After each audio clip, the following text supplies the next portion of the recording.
आकाश भूमि news राष्ट्रीय समाचार पत्र व वेब न्यूज चैनल निडर पत्रकारिता की एक अनोखी झलक। धीरे से नहीं बोलना, इतना तेजी से बोलना है कि लगे यहाँ अमृत सरोवर का भी शुभारंभ हो गया। यहाँ बच्चों का मैं देख रहा था स्टॉल, क्या क्या बढ़िया बच्चों, छोटे छोटी आयु के बच्चे क्या अपनी प्रतिभा का प्रदर्शन कर रहे हैं। समूह की महिलाएं अपने स्टॉल लगा करके यहाँ पर रखी हुई। कि देरी हो गई यहाँ मैं देख रहा हूँ, मेरी सब किसी सखी बहन सखी सब बैठी, विद्युत सखी वगैरह सब यहाँ समूह है ना। सबको बहुत बधाई, बहुत अभिनंदन। मंच पर आदरणीय हमारे सांसद जी रमेश बिंद जी, हमारे विधायक लीलानाथ भास्कर जी, हमारे विधायक विपुल जी और हमारे जिले के प्रभारी कौशलेंद्र सिंह जी, हमारे जिले के अध्यक्ष श्रीवास्तव जी और मंच पर जिला पंचायत के हमारे अध्यक्ष पूर्व विधायकगण, सभी पदाधिकारी, जिले के जिलाधिकारी और अन्य सभी अधिकारीगण। मैं आज आप सब गांव वासियों को सबसे पहले तो बधाई देता हूं। बहुत अच्छा अमृत सरोवर बना है, लेकिन एक बात मैं कह करके जाऊंगा, लंबी बातें नहीं करना। इसलिए किसी भी गांव का विकास, किसी भी ब्लॉक का विकास, किसी भी तहसील का विकास और किसी भी जिले का विकास केवल सरकार की योजनाओं से नहीं होता। सरकार और समाज एक रथ के दो पहिए होते हैं। एक रथ का पहिया अगर सरकार है तो रथ का दूसरा पहिया समाज है। हम अपने गांव को स्वच्छ रखना चाहें, ये दिल से चाहते हैं सब लोग, मैं जानता हूं। लेकिन अगर स्वयं गंदगी फैलाएं और कहे सफाई कर्मचारी आएगा तो सफाई करके जाएगा, तो आपका गांव कभी स्वच्छ नहीं रह सकता।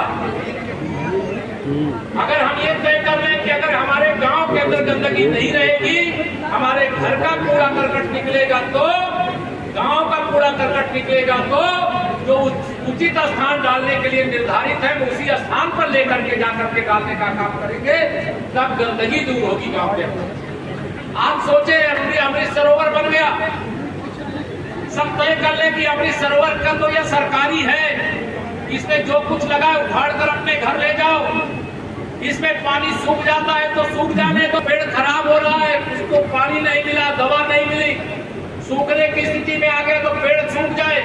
अगर आप ऐसा सोच लोगे तो यह ध्यान रखना, अगर हमारे पुरखों ने पेड़ नहीं लगाए होते, तालाब नहीं बनाए होते, नदियां जो पहले कितनी लंबी लंबी चौड़ी चौड़ी नाले बड़े बड़े चलते थे, उसके माध्यम से जब पानी आता था तो गांव के किनारे छोटी छोटी नदी और नालों के कारण वाटर लेवल ऊपर रहता था।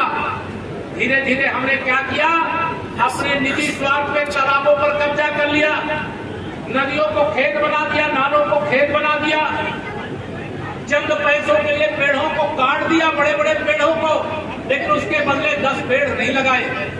परिणाम क्या हुआ, आज पेड़ कम हो गए, आज तालाब कम हो गए, नदियां कम हो गई। अब बेमौसम पानी बरसता है। तो 15 जून से 23 जून के बीच में मानसून आता था।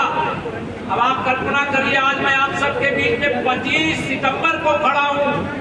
आज भी उत्तर प्रदेश के कई जिलों में भारी बरसात हो रही है। ये पर्यावरण का संतुलन है, ये ध्यान रखना। अगर हमारे पुरखों ने या पेड़, नदी, तालाब हमको दिया था तो इसलिए समय से पानी मिलता था, हवा मिलती थी, हम आप स्वस्थ रहते थे। अगर इसको बचा करके हमने आने वाली पीढ़ियों को नहीं दिया तो हम आप जिंदा रहेंगे। हो सकता है हमारे आपके बच्चे भी जिंदा रहें, लेकिन उन बच्चों की जिंदगी आपके हाथ में है। अगर पेड़ लगाओगे, स्वच्छता रखोगे, पानी बचाओगे, तब जीवन के अंदर अपने जीवन में भी खुशी देखोगे, अपने नाती पोता बच्चों के जीवन में भी खुशी की कल्पना कर सकते हो। आज पितृ विसर्जन है, बहुत सारे लोगों ने आज अपने पितरों को विदाई दी है, लेकिन इसे विदाई के अवसर पर हमें एक संकल्प लेना है। हम अगर तीर्थ यात्रा पर जाते हैं, लौट के आए तब कुछ वृक्ष लगा सकते हैं। घर में हमारे बच्चे को बुखार आता, छोटा बच्चा होता है तो डॉक्टर के पास जाते हैं, लेकिन अगर पेड़ लगा है तो तो कोई उस पर ध्यान नहीं देता है। या आप केवल पेड़ के साथ अन्याय नहीं कर रहे हैं, अपने बच्चों के साथ अन्याय करते हैं। इससे मैं आप सबको आज आह्वान करना चाहता हूं।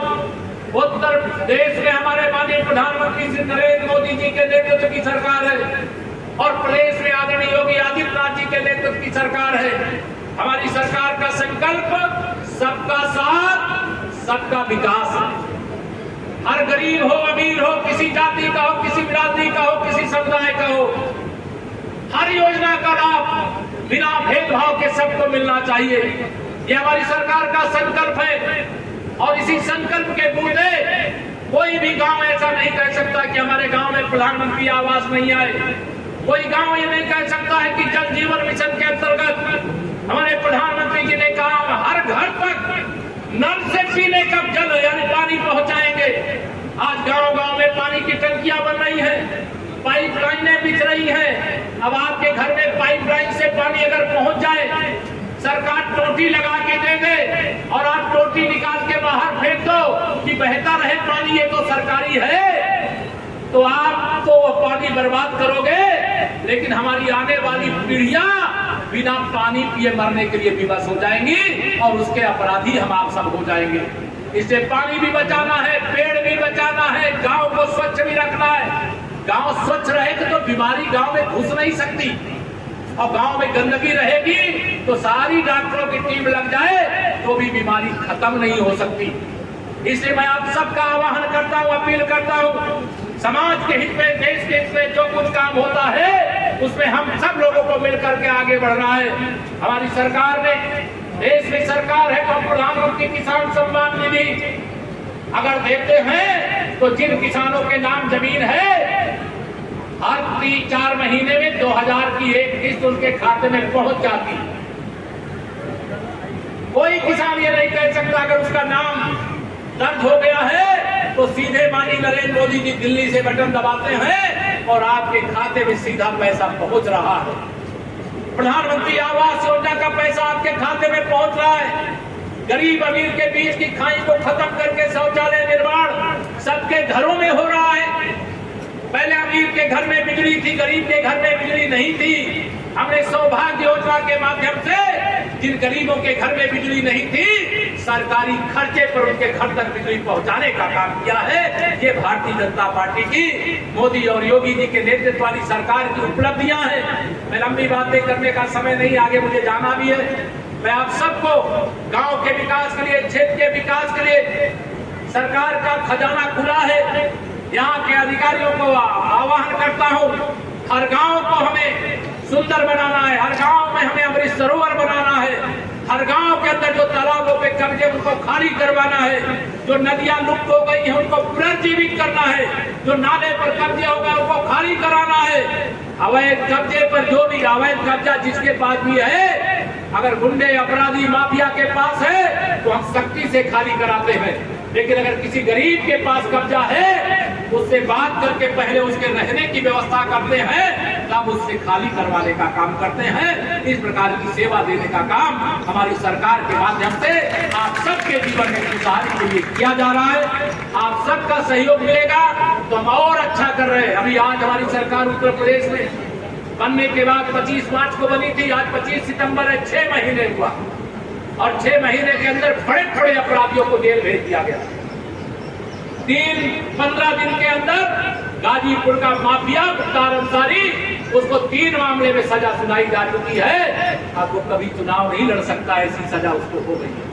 अपराधी सिर्फ अपराधी है, अपराधी की ना कोई जाति होती है ना कोई धर्म होता है। हम सब कानून व्यवस्था को बनाए रखते हुए उत्तर प्रदेश को विकास की एक नवीन ऊंचाई की ओर ले जाते हुए माननीय मोदी जी के नेतृत्व में भारत को दुनिया का सबसे शक्तिशाली राष्ट्र बनाते हुए आगे बढ़ने का जो काम शुरू हुआ है, उसमें आइए हम सब लोग, यह महायज्ञ है राष्ट्र के हित में, इसमें आहुति देने का काम करें।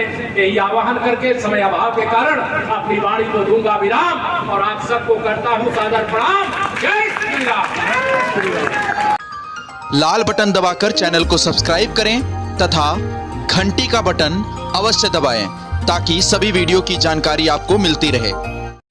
अपने आसपास होने वाली घटनाओं की जानकारी के लिए आप हमें नीचे लिखे नंबरों पर संपर्क कर सकते हैं। आप अपने आसपास होने वाली घटनाओं का वीडियो हमें व्हाट्सएप भी कर सकते हैं।